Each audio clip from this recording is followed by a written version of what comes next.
Good morning po. Tayo po'y mag-aral ng Salita ng Diyos. John chapter 17, verses 16 hanggang 18. Hindi sila taga-sanlibutan tulad ko na hindi rin taga-sanlibutan. Italaga mo sila sa pamamagitan ng katotohanan, ang salita mo ang katotohanan. Kung paanong isinugo mo ako sa sanlibutan, gayon din naman isinusugo ko sila sa sanlibutan. Reach out to the world. Isa po sa prayer ng ating Panginoong Hesus ay yung mga alagad niya ay gamitin upang i-reach out po ang sanlibutan. Ganon din po tayong mga believers.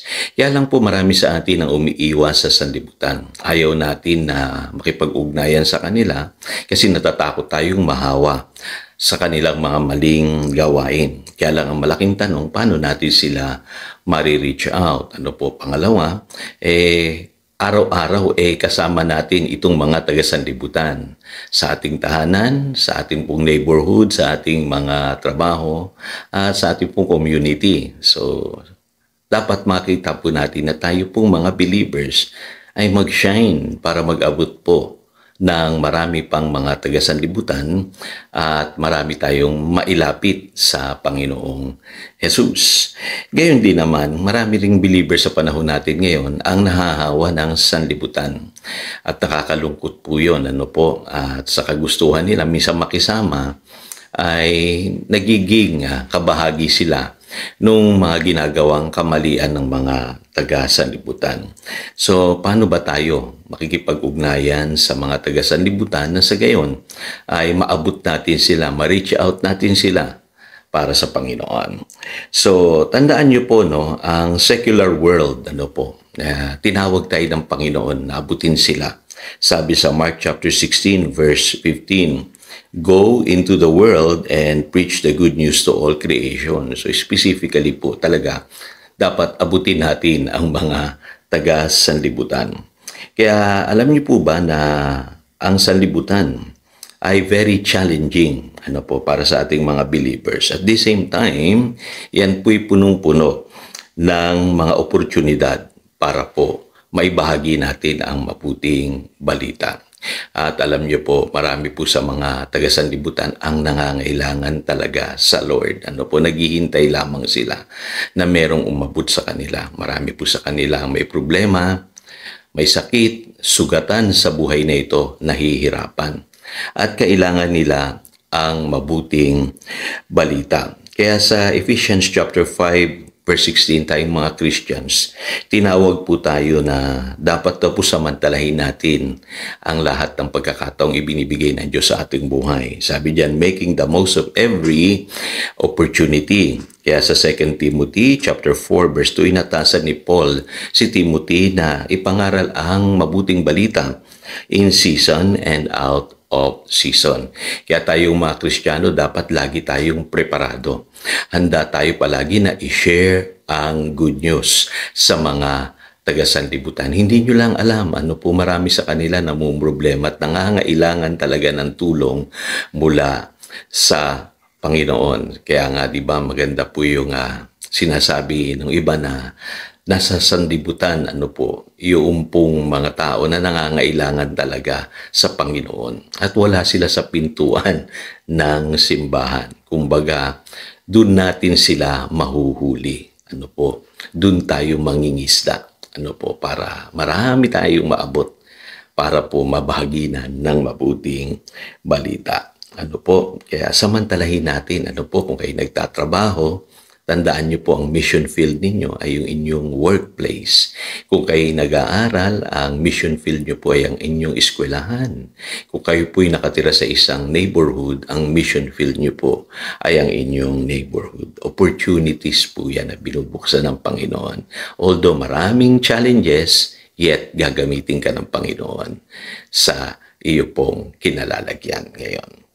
Pangalawa, alam niyo po, pagka tayo nasa sanlibutan, dapat prayerful tayo. Dito ko nakikita marami nagkukulang, kaya nahahawa sila ng sanlibutan. Sabi sa Matthew chapter 26, verse 41, Watch and pray so that you will not fall into temptation, for the spirit is willing, but the flesh is weak. Kung hindi po tayo prayerful, magbabackslide tayo. Kasi napakadami pong tukso sa sanlibutan. Baka sa halip na tayo ang makaabot sa kanila, tayo ang mahawa nila. Kaya mahalaga mga Christians, kung kayo po ay nagtatrabaho o kayo nag-aaral, kayo involved sa mga community or activity sa inyong community, dapat po prayerful kayo. Para yan po ang protection natin laban po sa mga temptations na meron po sa sanlibutan. Araw-araw dapat tayong nananalangin upang wag tayong mahawa. Number 3 po, ito po yung mahalaga. Be pure and uncompromising. Sabi po sa Philippians chapter 2, verses 14 hanggang 16, do everything without grumbling and arguing, so that you may become blameless and pure, children of God without fault, in a warped and crooked generation. Then you will shine among them like stars in the sky as you hold firmly to the word of life. Yung pala, kailangan maging malinis po tayo. Banal, ika nga po. Sabi sa John 17 verse 17, tayo daw po ay napapabanal ng salita ng Diyos. Binubukod tayo ng Diyos sa pamamagitan ng kanyang salita. Sanctify them, separate them, make them holy by your truth. So yun po ang prayer sa atin ng Panginoong Hesus. Kaya dapat po sa sanlibutan, kung kumilos po tayo, ay dapat po sumasang-ayon sa katotohanan at sa kabanalan ng Diyos. Kaya mga Christians, wag sana tayong kakitaan ng mga bagay na hindi kalugod-lugod habang tayo ay nasa sanlibutan. Ipamuhay natin yung kabanalan at makita sa atin na tayo po ay nagniningning bilang mga anak ng Diyos, bagamat ang mundong ito ay napakasama na. Panghuli po, we should be loving.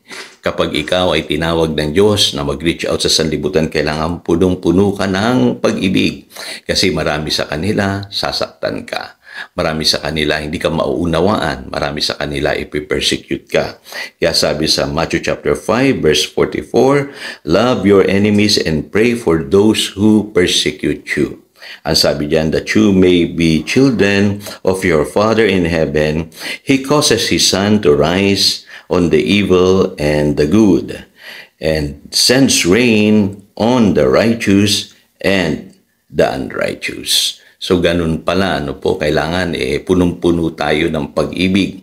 Kasi ang mga taga-sanlibutan makasarili sila. At likas sa kanila talaga na i-persecute po yung mga Christians na katulad natin. Kaya huwag tayong gaganti sa kanila at huwag natin silang papatulan. Kailangan po lagi tayong maging mapagmahal. At alam niyo po, kung magagawa po natin yan, mas marireach out po natin sila sa pamamagitan po ng pag-ibig na mula sa Panginoon.